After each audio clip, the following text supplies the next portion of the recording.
Sebelumnya, ahli kami tanyakan mengenai apakah ahli sudah menerima dan membaca surat dakwaan dan berkas perkara atas nama terdakwa Ferdi Sambo dan terdakwa Putri Chandrawati? Saya sudah membaca surat dakwaan tersebut. Baik. Kapankah seseorang dipandang telah melakukan tindak pidana menurut sistem pembuktian pidana yang dianut dalam hukum acara pidana di Indonesia? Baik, izin menjawab yang mulia. Menurut pengetahuan hukum yang saya pahami, seseorang itu dipandang telah melakukan tindak pidana manakala sejak awal pada diri orang tersebut terdapat mens rea atau niat sejak awal untuk melakukan tindak pidana. Selain memiliki mens rea, maka orang tersebut harus melakukan actus reus. Apa itu actus reus? Actus reus adalah bentuk-bentuk perbuatan terdakwa yang mencocoki atau memenuhi keseluruhan unsur-unsur pasal yang didakwakan kepadanya. Dalam kaitan dengan pembuktian, berlaku prinsip hukum bahwa manakala satu saja unsur tidak terpenuhi dari pasal-pasal yang didakwakan, maka menurut hukum dakwaan tersebut tidak terbukti secara sah dan meyakinkan. Dan tentu saja dengan demikian kepada terdakwa tidak dapat dihukum. Demikian pendapat saya. Baik, ahli menjelaskan tadi mengenai unsur-unsur yang dibuktikan maupun tidak dapat dibuktikan dalam perbuatan pidana. Saya ke dakwaan terkait terdakwa Ferdi Sambo maupun terdakwa Ibu Putri Chandrawati yang didakwa pasal 340, 338. Saya ingin ahli menjelaskan mengenai unsur perbuatan pidana pembunuhan yang diatur dalam ketentuan pasal 340 KUHP dan 338 KUHP, serta apa yang menjadi perbedaan khusus di antara dua delik tersebut. Izin yang mulia untuk menjawab. Saya ingin mulai dulu pada unsur dari pasal 338 KUHP. Pada pasal 338 KUHP itu unsurnya terdiri dari barang siapa dengan sengaja menghilangkan nyawa orang lain. Kalau pada 340 ada tambahan unsur, yakni direncanakan lebih dulu. Jadi ini perbedaan yang sangat mendasar, bahwa kalau delik pembunuhan biasa 338 itu tidak ada kalimat direncanakan lebih dahulu. Tapi kalau pada 340 itu ada unsur direncanakan lebih dahulu. Berikut, saya kemudian ingin menjelaskan bahwa sebenarnya kejahatan ini, kejahatan pembunuhan berencana itu adalah biasa disebut dengan mor. Kejahatan ini sebenarnya adalah kejahatan biasa, doksla, tetapi hanya karena kemudian dilakukan secara berencana, maka dianggap sebagai pembunuhan berencana atau mor.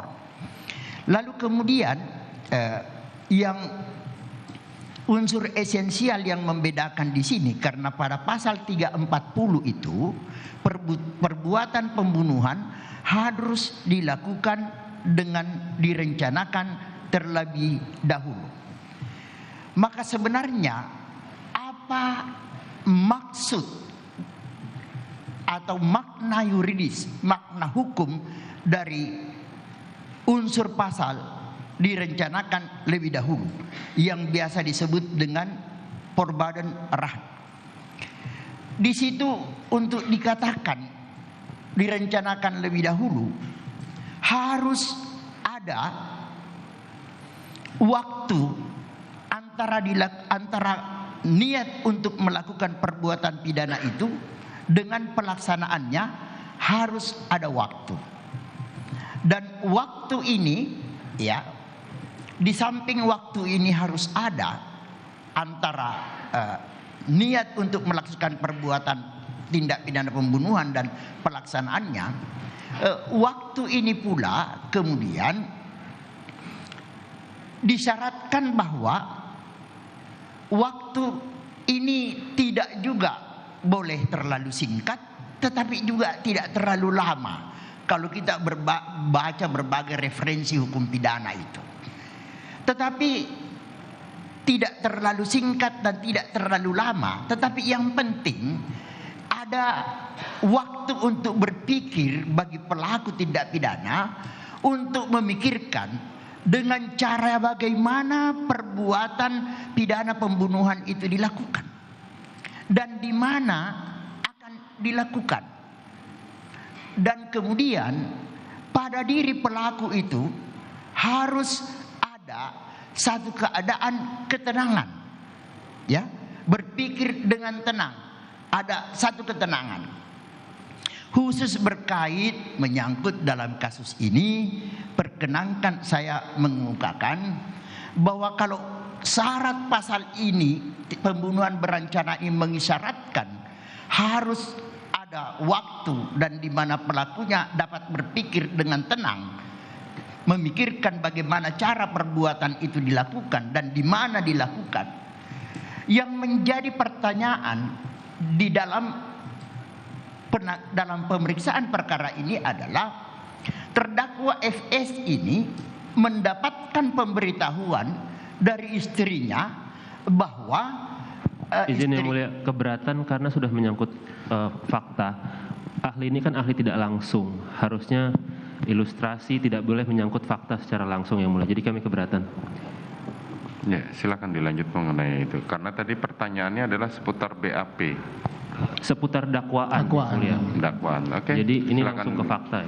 Jangan. Yang mulia, saya menyampaikan bahwa sebelumnya memang kami sudah memberikan kepada ahli dakwaan maupun berkas perkara terkait terdakwa Ferdi Sambo dan terdakwa Putri Candrawati agar ahli dapat mempelajari dan memberikan pendapatnya.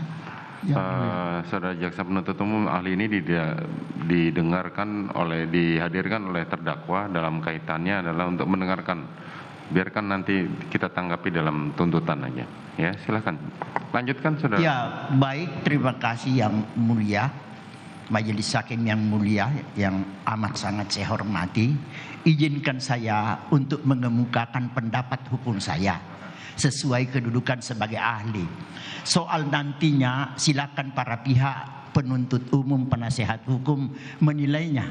Tentunya penuntut hukum akan menuangkan dalam rekusitornya kelak dan penasehat hukum dalam pembelaannya, dan pada akhirnya majelis hakim yang mulia akan menuangkannya di dalam putusan tersebut.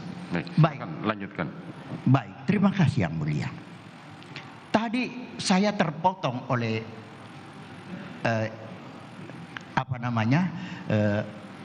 penyampaian Bapak penuntut umum yang saya hormati. Tadi saya menjelaskan bahwa khusus berkait kasus ini, tadi saya katakan bahwa pasal 340 ini mensyaratkan adanya waktu dan ada ketenangan bagi pelaku untuk berpikir dengan cara bagaimana perbuatan pembunuhan itu dilakukan dan di mana dilakukan. Harus ada waktu dan bisa berpikir dengan tenang. Dalam kasus ini yang menjadi pertanyaan adalah bahwa bagaimana mungkin saudara terdakwa FS ini bisa berada dalam keadaan tenang ketika atau di saat dia mendapatkan pemberitahuan dari istrinya bahwa istrinya baru saja mengalami tindakan pemerkosaan. Semua laki-laki normal di dunia ini kalau mendengarkan kabar bahwa istrinya diperkosa, saya yakin dan percaya dia pasti marah. Kecuali kalau dia tidak normal. Tapi kalau dia normal, pasti mendidih darahnya itu, memuncak kemarahannya. Silakan menghadap sini saja. Iya, karena itu adalah harkat dan martabat yang harus dipertahankan. Dalam kondisi yang demikian, terdakwa FS yang mendapatkan pemberitahuan tersebut, sejak menerima pemberitahuan tersebut, menurut pendapat saya sebagai ahli, dia sudah tidak dalam keadaan tenang. Dia tidak sudah dalam keadaan tenang. Tetapi berkait menyangkut secara spesifik, karena soal tenang atau tidak tenang adalah merupakan aspek kejiwaan, maka itu adalah tentu dijelaskan oleh ahli psikologi forensik. Demikian untuk sementara catatan atau pendapat saya yang mulia.